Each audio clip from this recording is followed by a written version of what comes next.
ஆப்கி அதாலத்துல ராமர் கதை சொல்கின்ற முராரி பாபு மீதுள்ள அடுத்த குற்றச்சாட்டு இதுதான். ராமர் கோவில் கட்டுவதில் இவர் முயற்சியே செய்யல. பாபு, மக்கள் என்ன சொல்றாங்கன்னா, இப்ப நீங்க இருக்கிறது அந்த ராமரால தான். உங்களை மாதிரி ஒரு ராமபக்தர் இந்த உலகத்திலேயே இல்ல. ராமர் கதைகள் நீங்க தான் மக்களுக்கு அழகா கொண்டு போய் சேர்க்கறீங்க. ராமர் உங்களை இந்த நிலைமையில வச்சிருக்காரு, மக்களுடைய அன்பை வாங்கி கொடுத்திருக்காரு. அப்ப அந்த ராமர் கோவில் கட்டுறதுக்கு நீங்க ஏதாவது செஞ்சிருக்கணும்ல? கோயில்ல ஒரு மூலையில உட்கார்ந்து கூட நம்மளால நிறைய விஷயங்கள் செய்ய முடியும். ஆனா கோயிலுக்கு வெளியில இருந்து கத்துறதால ஏதாவது நடக்குமான்னு எனக்கு தெரியல. நான் இதுக்கு முன்னாடி நிறைய தடவை சொல்லியிருக்கேன், ராமர் கோயில் கண்டிப்பா இருக்கணும், இருந்தாகணும், கண்டிப்பா இருக்கணும். நான் இந்த ஆப்கி அதாலத்துல அதை சொல்லிக்க விரும்புறேன், இருந்தாகணும்.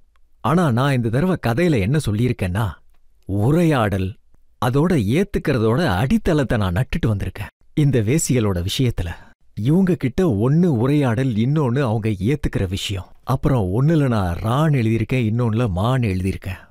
நான் என்னோட விதத்துல ராமர் கோயிலுக்கு நான் அடித்தளத்தை கொடுத்திருக்கேன், தாத்விக் திருஷ்டியில பண்ணுனேன். அப்ப கோயில் கண்டிப்பா இருந்தாகணும். அப்புறம் நான் கூட்டத்தை சேர்த்து குரலை எழுப்புறது, இந்த மாதிரி விஷயத்தால நானும் மத்தவங்க மாதிரி பண்ணணும்னு அவசியமே இல்ல. ஆனா என்னோட புத்தி, மனசு, மூளை, அப்புறம் நம்ம ஒரு ஜீவன், அதனால ஆணவத்தை கூட விட்டுட்டேன். அது எல்லாத்தையும் புதைச்சிட்டு ராமர் கோயிலுக்கு துணையா நிக்கிறேன். ராமர் கோயில் கட்டியே ஆகணும். ஆனா நீங்க சொல்லிருக்கீங்களா, மக்கள் ஜெய் ஸ்ரீராம் சொல்லக்கூட பயப்படுறாங்கன்னு? ஆமா, அவங்க பயப்படுறாங்க. ராமர் ஒரு அபயதாத்தா, ராமர் பேர் அபயம் கொடுக்கும். அப்படி இருக்கும்போது இதுக்கு மேலேயும் ஒருத்தன் பயப்படுறாங்கன்னா, ராமரோட பேரு அதை சொல்றதுனால நம்மள வகுப்புவாதின்னு மாத்திருவாங்களோ அப்படி நினைப்பாங்க. பயப்படுறவங்களை எதுவும் சொல்ல முடியாது, தைரியமானவங்க தான் இதை செய்ய முடியும். ஆனா இப்ப காலம் ரொம்பவே மாறிடுச்சு. ராகுல் காந்தியும் அயோத்தியா போறாரு, பூனல் கூட மாட்டிக்கிட்டாரு. நானும் இந்த விஷயத்தை பத்தி கேள்விப்பட்டேன்.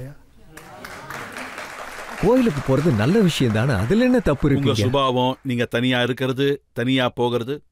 ना कोई गुरु ना कोई चेला, अकेले में मेला, मेले में अकेला.